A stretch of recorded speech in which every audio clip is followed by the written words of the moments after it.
Et on est ravis d'accueillir sur ce plateau ce matin Alain Fischer. Bonjour à vous, professeur. Vous êtes président du Conseil d'orientation et de la stratégie vaccinale. On s'en remet à vous. Beaucoup encore de questions. J'ai été frappée hier en me disant qu'est-ce que je peux encore demander au professeur Fischer. Énormément de questions. 332 000 contaminations mercredi. Effarant. 261 000 hier. Le Premier ministre a dit que Omicron représente entre 70 et 80% des cas. Est-ce que vous pouvez préciser? Est-ce qu'on peut considérer que ça frôle les 80% maintenant? Oui, en tous les cas, Omicron a pris clairement le dessus dans la conduite, si je puis dire, de l'épidémie, puisque ce virus a un avantage sélectif lié à sa transmissibilité un peu meilleure et à sa résistance relative, c'est important, à la réponse immunitaire, mais qui lui donne un avantage par rapport à Delta. Mais il ne faut pas oublier que Delta est toujours là, donc pour 20% résiduel. Notamment à l'hôpital, on va en Voilà, parler. puisqu'il est plus sévère et que les malades hospitalisés, beaucoup d'entre eux sont infectés par le Delta. Donc pour l'instant, le combat, il est contre les deux. Contre les deux, c'est bien de le dire. Mais en ce qui concerne les contaminations, oui. Guillaume Rosier, Covid Tracker, celui qui, cet informaticien d'ailleurs décoré par le gouvernement, dit 79% maintenant Omicron. Vous validez? Oui, bien sûr. 79% Omicron. Guillaume Rosier est un monsieur tout à fait sérieux et fiable. Donc 79%, vous confirmez.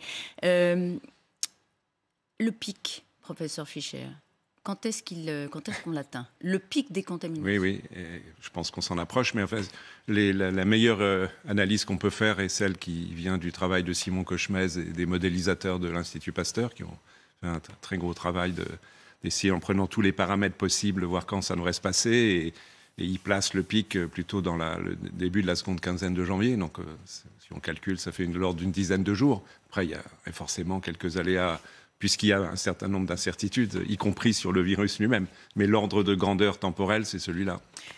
Ce virus, il est arrivé les premiers cas, c'était en décembre. Il a fait en France, oui. En France, bien sûr. Une progression fulgurante. Est-ce que le déclin d'Omicron sera aussi fulgurant que son apparition? C'est possible. À nouveau, je me réfère à ce qui est possible d'analyser aujourd'hui, c'est à travers les modélisations. Personne ne peut lire mieux dans le marc du café que cela, mais ce modèle est intéressant et la décroissance devrait être à peu près d'une pente équivalente à la montée. Mais il faut bien avoir en tête qu'il y a plusieurs vagues, si je puis dire, dans la poussée. Il y a d'abord les cas, puis les hospitalisations décalées, puis les contaminations. D'accord. Oui. C'est juste pour bien. Et puis qu'il y a aussi un petit décalage géographique. Par exemple, Paris et l'Île-de-France est plus atteint que certaines autres régions de France. Et donc, évidemment, le mouvement suit cette chronologie. 79% d'Omicron, effectivement, c'est une moyenne nationale. Il y a des régions qui sont plus touchées. Oui, Paris et au-delà, de France. par exemple. Paris au-delà des 80%. Donc, apparition en France d'Omicron mi-décembre, progression fulgurante, sans doute le pic dans la deuxième quinzaine de janvier, et puis une décrue aussi rapide que l'arrivée. Tout ça nous donne quelques perspectives. 200 000, j'ai donné 200 000 en moyenne par jour cette dernière semaine de contamination, toujours. Sans doute beaucoup plus, réalité. Oui, sans doute plus, bien sûr. Oui. On ne peut pas mesurer, on ne peut pas faire une extrapolation. Je préfère ne pas la faire parce que je n'ai pas d'éléments très solides, mais intuitivement, me penser qu'effectivement, il y a plus de cas que cela, pas 10 fois plus, pas 5 fois plus, mais un peu plus. Oui. Alors, questions, elles sont très présentes sur la fiabilité des tests, Alain Fischer. On a demandé aux Français de vous la poser directement, cette question qui préoccupe. Écoutez d'abord cette Parisienne et ce jeune garçon. Il s'adresse à vous. À tout de suite. Bonjour professeur Fischer. Je voudrais avoir une réponse, notamment sur la fiabilité des autotests. Bonjour monsieur le professeur. Est-ce que les autotests sont vraiment fiables? Parce que moi, pendant les vacances, j'ai fait le test à Noël et j'étais positif. Et le lendemain, j'étais pas positif. Et j'avais toujours des mal de tête. Je me demandais si vous pourriez répondre à ma question. Voilà, recueilli par Augustin Donadieu. Un mal de tête, des maux de tête. Mais la question, tout le monde se la pose. D'abord, positif un jour, négatif le lendemain, dit ce jeune garçon. Dans quelle mesure les tests sont-ils fiables? Ils sont globalement fiables, ils ne sont pas parfaits. Mais jusqu'à quelle proportion? C'est de l'ordre de 80-90% de fiabilité. 80-90%? Oui, je n'ai pas le chiffre précis en tête. De quel test parlons-nous? Les antigéniques? Là, on est sur les... Oui, autotests, ce sont des tests antigéniques. D'accord. Donc, il y a les autotests, les tests aussi antigéniques qu'on fait en pharmacie qui sont un cran de plus de précision et de sensibilité. Et puis le fameux test PCR qui, lui, est nettement plus sensible et le test de référence, disons. Mais vous mettez un signe égal entre les autotests et les tests antigéniques de la pharmacie? Pas tout à fait. C'est la même fiabilité? Les tests faits en pharmacie sont un peu plus fiables. Mais les autotests sont très utiles, hein. Il faut faire attention. Bien sûr, ils ne sont pas parfaits, mais ils permettent quand même de détecter la grande majorité des cas. Les tests faits en pharmacie sont un peu plus fiables. Et puis aussi, ils sont probablement un petit peu mieux faits par les pharmaciens que par chacun d'entre nous lorsqu'on fait ça chez soi-même. Il y a un chiffre qui circule, c'est les tests sont fiables à 60%. Non, je pense que c'est excessivement négatif. C'est plus me semble-t-il. Vous je dites pense que c'est mieux que ça. Oui, je pense à peu près. C'est pas un sujet que je suis avec la précision que j'essaye d'apporter à la vaccination, mais enfin, oui, ce sont des tests globalement qui sont extrêmement utiles. Alors pourquoi ce garçon est-il positif un jour, le lendemain négatif, il a toujours mal à la tête? Il y a deux hypothèses. Soit il était vraiment négatif le lendemain, même s'il avait encore mal à la tête, c'est possible. Soit, eh bien, effectivement, c'est une situation où le test s'est révélé moins fiable. Il y a une question de sensibilité. Hein. Le test antigénique chez le pharmacien et a fortiori les PCR sont des tests beaucoup plus sensibles, donc détectent des quantités de virus moindres. Donc il est possible que, par exemple, sa charge virale était en train de diminuer et qu'il est passé d'une situation où son autotest était positif et est devenu négatif, même s'il avait encore une infection. C'est possible. Enfin, bon, vous voyez, il y a plusieurs hypothèses. Et puis vous l'avez dit vous-même, en plus, il y a un risque que ce ne soit pas tout à fait bien fait. Vous l'avez dit. Bien sûr. Oui, bien sûr. Ça existe oui, mais le message à retenir, à mon avis, c'est que ces tests sont fort utiles et permettent quand même, dans la grande majorité des cas, de détecter ou de rassurer sur l'état de la personne à l'égard de ce virus. Je suis cas contact, je me teste, je suis négative. Pourquoi refaire le test à J+2 dans ces cas-là? Parce qu'on peut être encore négatif à J0 du contact et devenir positif 2 jours plus tard. Je suis contaminé en réalité. Je suis contaminé, mais le fait à J0, à ce moment-là, il n'y a pas assez de virus pour le détecter. D'accord, donc tout dépend de la chronologie des événements par rapport à la... Donc ce J+2, il est très important. Oui, bien sûr. Oui. Alors, un mot tout de suite des écoles, puisque le protocole a été assoupli. C'était infernal, compte tenu du nombre de cas d'enfants contaminés. La question qu'on se pose, en dehors de l'organisation, ça relève de Jean-Michel Blanquer et du gouvernement, mais à partir du moment où on assouplit et on dit aux parents, bon, on arrête de faire les tests à chaque cas contact dans une semaine, on en fait une fois par semaine, ou J0, J+2, J+4. Est-ce qu'on contrôle l'épidémie comme ça? Est-ce qu'on laisse passer beaucoup de contamination? On ne peut pas contrôler complètement l'épidémie, mais l'important est... Est-ce qu'on la contrôle moins, pardon, en faisant ça? Forcément un peu moins. C'est une évidence que plus il y a de contrôle, et on aurait pu espérer, par exemple, quelque chose qui est difficile à mettre en place, mais qui était même du dépistage systématique. Là, ce qu'on fait, c'est du dépistage réactif, quand il y a un cas. Ouais. Ce qui est bien, mais un cran de plus eût été le dépistage systématique, mais qui est beaucoup plus lourd à mettre en place. Il y a quelques endroits dans le monde où il est en place, mais relativement C'est-à-dire, on arrive à l'école, on fait un test... On fait de façon régulière, une fois par semaine. Une fois par semaine? Par exemple. Là, ça va revenir au même. Non, parce que systématique et réactif, néanmoins, ça permet d'être un peu plus préventif. Et là aussi, il y a eu des modélisations. C'est Mme Colizza qui montrait que ça pouvait réduire un peu la transmission du virus au sein des écoles. Mais bon, ensuite, il faut être pragmatique et faire en sorte que le dépistage se fasse, qu'on détecte les cas le mieux possible, en perturbant le moins possible l'organisation scolaire et en faisant, je pense que c'est le point le plus important, faisant en sorte que, dans la mesure du possible, un maximum de classes restent ouvertes, parce que je pense que ceci est une mission essentielle de préserver la vie scolaire des enfants, évidemment en prenant quelques précautions. Cela va de soi, mais c'est indispensable.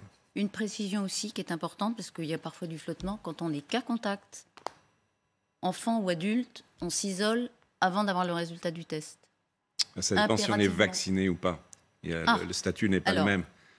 Schéma complet, comme on dit. Schéma complet vaccinal. 3 doses. Non, il faut être attentif, mais il n'y a pas de recommandation d'isolement. C'est uniquement pour les personnes non ou incomplètement vaccinées.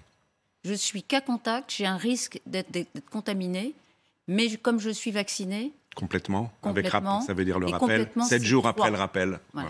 Si c'est 2, si c'est 1... C'est incomplet. Et donc et là, on s'isole. Il faut s'isoler, oui. D'accord. Non, mais c'est important de rappeler en place parce bien sûr. En permanence, c'est pas si simple. Il y a des et puis le système doit s'adapter au contexte, donc il évolue. Toujours à propos des contaminations, on peut être contaminé après la 3e dose, professeur? On peut être contaminé après la 3e dose. Le risque est considérablement réduit par cette dose de rappel.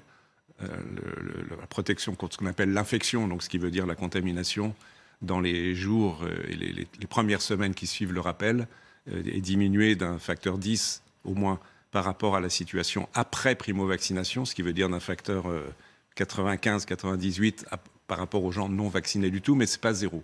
Mais le point, donc c'est faible, avec un virus très transmissible, évidemment, cela prend un peu plus d'ampleur, avec un niveau de protection contre l'infection pour le micro qui est un peu plus faible que pour le delta. Mais, je pense tout de suite le dire, on peut être donc contaminé, mais le risque de développer une maladie grave est extrêmement faible. Mais dans les plus de 200 000 par jour, il y a une proportion de personnes qui ont eu leur 3e dose et qui, malgré tout, chopent le virus. Mais c'est un risque réduit, il faut bien le rappeler. Mais alors, juste une question par parenthèse, parce qu'autant essayer de voir les avantages. Est-ce que ça confère le fait d'avoir 3 doses et d'attraper le virus une super immunité? Je voudrais vous montrer le tweet de Sandrine Rousseau, on la connaît bien. Elle est une des leaders d'Europe Écologie Les Verts. Ça a été son cas, et voilà ce qu'elle a tweeté. Covid plus vaccin le même jour égale combo explosif.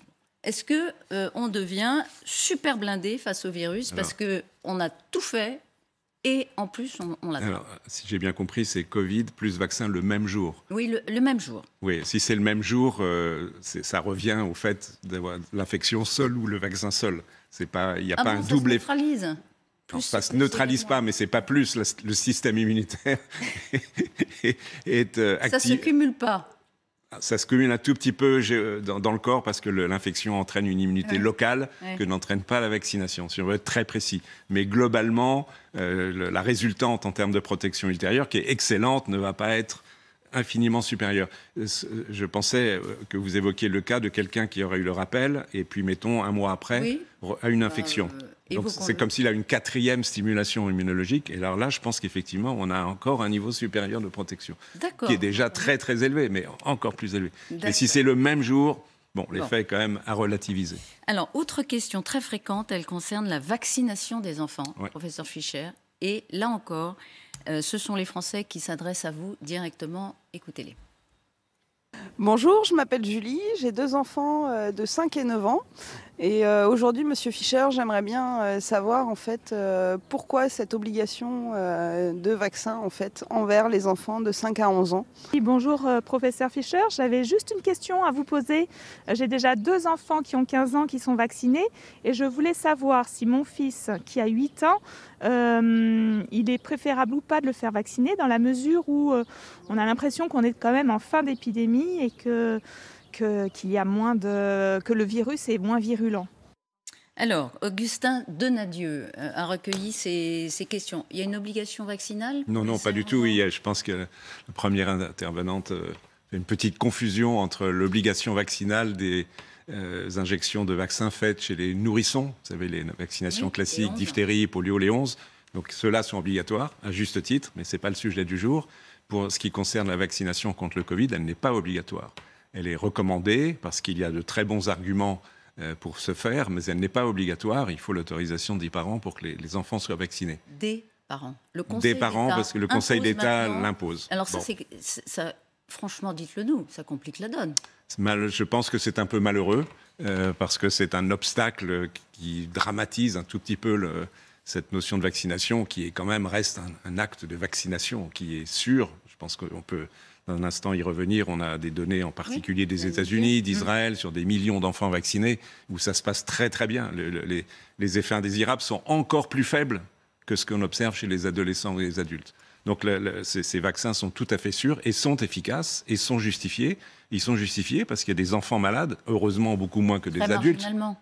Ouais, très marginalement. C'est quand même environ 300 enfants âgés de moins de 10 ans qui sont actuellement hospitalisés en France. Oui. Il y a des cas graves, vous savez, ces complications de syndrome inflammatoire qu'on appelle PIMS ou MISC, peu importe, qui sont décalées dans le temps, qui surviennent environ 6 semaines après la contamination. Il y a eu plusieurs centaines de cas en France au cours de ces 2 dernières années. On sait très bien que la vaccination prévient ces complications.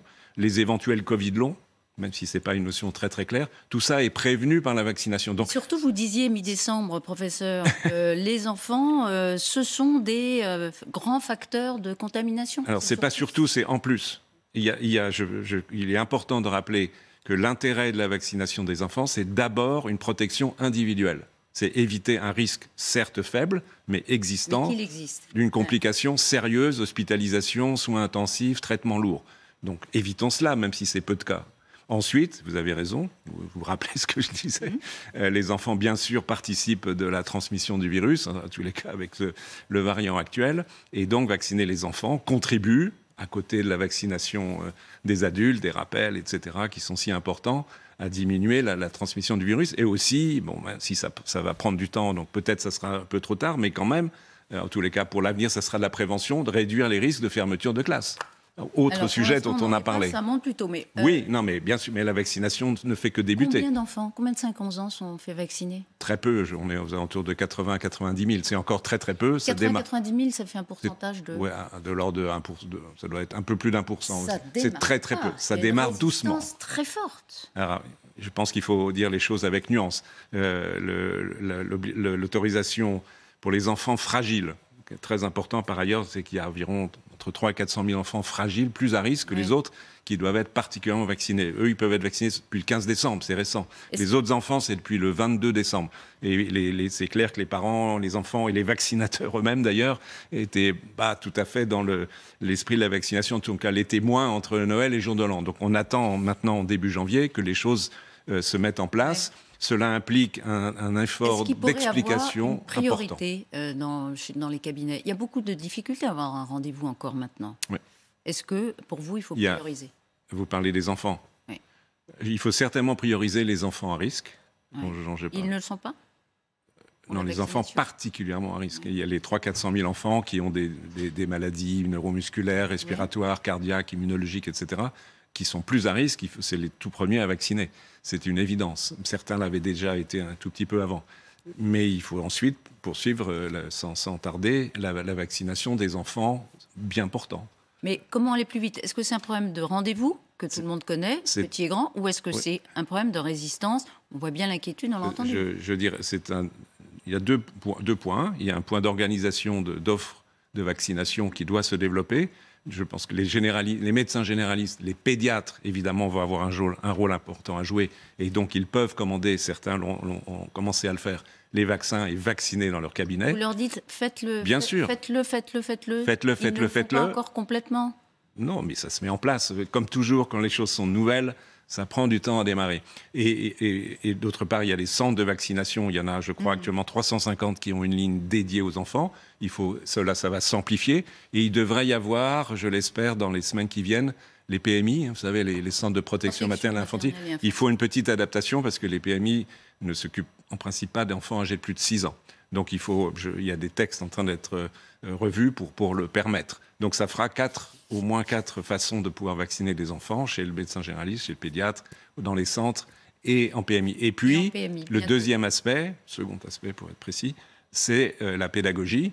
C'est de bien expliquer, d'abord que les médecins eux-mêmes soient complètement convaincus, bien évidemment. Ce sont eux les relais à l'égard des familles de cette vaccination. Bien expliquer aux familles. On sait que beaucoup sont encore réticentes, mais c'est aussi normal que les gens se posent des questions. Il faut prendre le temps d'apporter les réponses sur l'intérêt de cette vaccination, sur son efficacité et sa sécurité, comme j'ai essayé de le faire tout à l'heure. Un mot, parce que j'ai encore plein de questions, mais la dose de rappel, pour eux?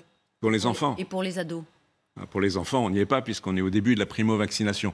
Pour les ados, le point est en discussion, pour ceux qui ont été vaccinés il y a quelques mois. J'aurais tendance à penser qu'avec les données dont on dispose aujourd'hui, notamment venant des États-Unis, que cette vaccination de rappel... Je crois, hein. Pardon, oui, je vais y arriver, mais j'essaie d'expliquer pourquoi.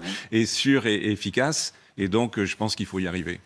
J'espère que cela sera en place dans les semaines qui viennent. C'est déjà en place, c'est important de le rappeler pour les adolescents avec des facteurs de risque. Oui. Et j'espère qu'on le généralisera à tous les adolescents. Cela permettra d'avoir une espèce de schéma global assez simple, évidemment, qui est de dire à toutes les personnes âgées de plus de 12 ans, qu'un rappel est le bienvenu, et quand je dis bienvenu, c'est un mot un peu faible, est indispensable pour se protéger soi-même et protéger les autres.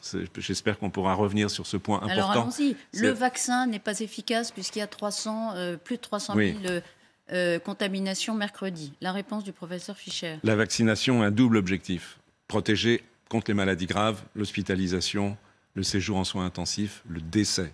La grande majorité des personnes actuellement qui sont hospitalisées avec une forme grave de Covid, soit n'ont pas été vaccinées du tout, soit ont été vaccinées mais sont atteints de maladies qui dépriment, affaiblissent considérablement leur défense immunitaire.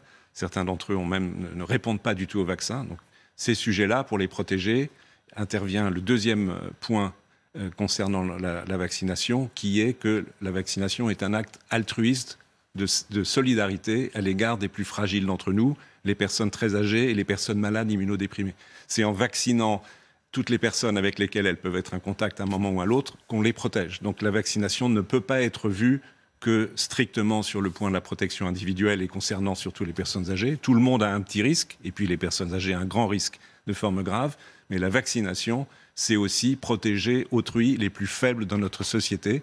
Donc il est, sur ce plan, indispensable que chacun exerce sa responsabilité de citoyen, qui est de se vacciner aussi pour nous protéger tous. Oui. L'Italie, elle a pris une stratégie différente. Vaccination obligatoire pour les plus de 50 ans. Donc on priorise effectivement ceux dont vous dites qu'il faut qu'ils soient protégés en priorité.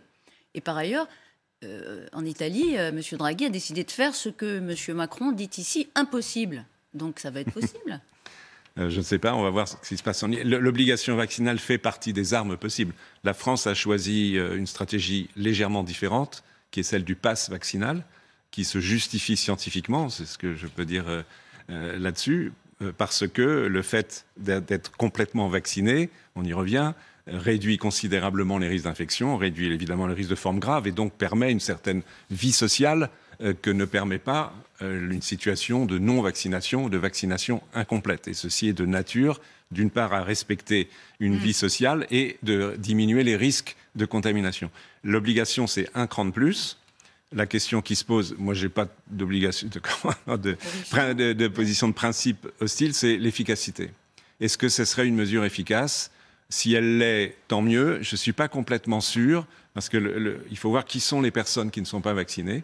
Parmi elles, il y a des opposants. Exactement. Exactement, non, mais on a des idées. Il y en a un panorama de personnes. Il y a une petite partie d'antivax résolue que vous ne ferez pas venir. Il y a toutes les personnes dont vous disiez, vous l'aviez dit sur ce plateau, il faut aller les chercher, bien sûr, elles sont isolées. Il faut continuer. Socialement, mais vous avez dit ça depuis des mois. Et je le répète encore. Vous n'y arrivez pas ? Alors on ne peut pas dire qu'on n'y arrive pas, on y arrive un peu. C'est difficile, mais on y arrive un peu. D'ailleurs, on observe ces jours-ci, c'est plutôt une bonne nouvelle, que le nombre de primo-vaccinations, la première injection de vaccin, augmente, a dépassé 50 000. C'est très peu par jour. 60 000 mercredi. 50, 60 000 même maintenant. Donc le mouvement continue. Évidemment, il est encore insuffisant, mais donc si on revient à la question de l'obligation vaccinale, les personnes très âgées, isolées, l'obligation vaccinale ne changera pas grand-chose pour elles, les personnes précaires non plus, et le 10% de patients atteints de maladies chroniques qui sont pour des raisons diverses réticentes, je ne suis pas sûr que l'obligation change grand-chose. Donc je ne suis pas sûr que cette mesure soit très très efficace. Comment on impose une amende à des personnes qui sont insolvables ? Je sais qu'en Nouvelle-Calédonie, le gouvernement de Nouvelle-Calédonie, qui sur ce plan autonome, a décidé d'une obligation vaccinale, malheureusement n'est pas efficace. Donc encore une fois, à titre personnel, je pense que c'est une mesure qui fait partie de l'arsenal potentiel, mais j'ai des doutes sur son efficacité. Par ailleurs, ne la proposer que pour une fraction de la population, même si on voit bien pour quelles raisons on vise plutôt les personnes âgées, enfin, plus de 50 ans, plus à risque. On voit bien cette raison, mais c'est quand même créer une situation qui pourrait suggérer et donc avoir un effet contre-productif que si on a moins de 50 ans, c'est pas important de se vacciner. Or, c'est très important de se vacciner quand on a moins de 50 ans pour les deux raisons que j'ai évoquées tout à l'heure. Et d'ailleurs, dans les 4 millions d'adultes, je crois que c'est 4 millions à peu près, qui ne sont pas encore vaccinés. 5, à peu près 5. Ah, je croyais que c'était 5 millions en tout, dont 4 millions d'adultes. Mais vous me dites c'est 5. 5, il me semble que c'est 5. Enfin bon. Il y a effectivement une part importante de trentenaires et oui, cadras. bien sûr. Deux questions très vite. Alors, Brigitte Bardot, c'est pas une ambassadrice de la vaccination. Vous avez vu ce qu'elle a dit ? Non, je n'ai pas lu ce qu'elle a dit. Vous ne lisez pas Gala. Brigitte Bardot, elle dit qu'elle ne s'est pas vaccinée, que ce n'est pas la première fois qu'elle est déjà allée en Afrique, d'ailleurs, en faisant falsifier des certificats de vaccination. Et elle se vante de ne pas le faire. C'est sa liberté absolue, mais ça ne vous aide pas? Non, ça n'aide pas. D'abord, je peux le regretter pour elle, parce que je crois que je ne connais plus son âge, mais elle n'est plus toute jeune. Donc, elle a des facteurs de risque personnels si malheureusement elle devait être infectée. Et donc, une prise de parole de personnes publiques hostile à la vaccination est évidemment dommageable parce qu'elle crée du doute. C'est de la même façon quand des hommes politiques utilisent le doute sur la vaccination à des buts électoraux. Je trouve que ce n'est pas terrible non plus. Je pense qu'il faut rester sur les faits, la réalité scientifique. Et la réalité scientifique, c'est que la vaccination, si elle n'est pas parfaite, elle protège considérablement. Et je répète, elle nous protège chacun d'entre nous individuellement et elle protège les autres. Et ceci est essentiel. Alain Fischer, encore une fois, il y a 2 écoles. Je vais vous demander d'être très bref parce qu'on arrive à la fin, vraiment. Mais il y a 2 écoles. Elles nous ont interpellés. Omicron est une bonne nouvelle. Olivier Véran a dit, c'est peut-être, il l'a dit, c'était la une du JDD, la 5e vague, c'est peut-être la dernière. Et puis, ces dernières heures, on entend dire, non, il y a des nouveaux variants qui se préparent, qui vont arriver. Dites-nous. Dernière vague, bonne nouvelle, Omicron, parce que va finalement nous apporter cette immunité collective qui va nous permettre de vivre comme avant. La bonne nouvelle d'Omicron, relative dans le contexte, c'est le fait que ce virus provoque des infections moins graves, moins de risques d'hospitalisation, de séjours en soins intensifs, des séjours en hospitalisation plus brefs. Ouais, maintenant, c'est pas mal. Et ça peut se comprendre. Ça permettrait de vivre mieux. Donc peut-être qu'on est au début d'une évolution déjà connue pour d'autres virus respiratoires, notamment d'ailleurs des coronavirus, d'une atténuation progressive du virus, même s'il reste capable de donner des épidémies comme des rhumes que l'on a chaque hiver avec d'autres coronavirus. Ce scénario est plausible, c'est évidemment un scénario optimiste, il n'est pas certain, parce qu'au jour d'aujourd'hui, personne ne peut écarter encore l'hypothèse d'un nouveau variant qui serait plus ennuyeux. Mais enfin, ce scénario optimiste, je pense qu'on peut le considérer, mais on ne peut pas se permettre de ne vivre qu'avec ce scénario en tête. On peut le considérer, comme bien ces choses-là sont dites avec votre prudence de scientifique, mais c'était important de s'arrêter sur cet élément d'optimisme quand même. Merci beaucoup, professeur Fischer, d'avoir été avec nous sur Alcérie et avoir répondu à toutes les questions qui vous ont aussi été posées par des Français directement. Bonne journée à vous.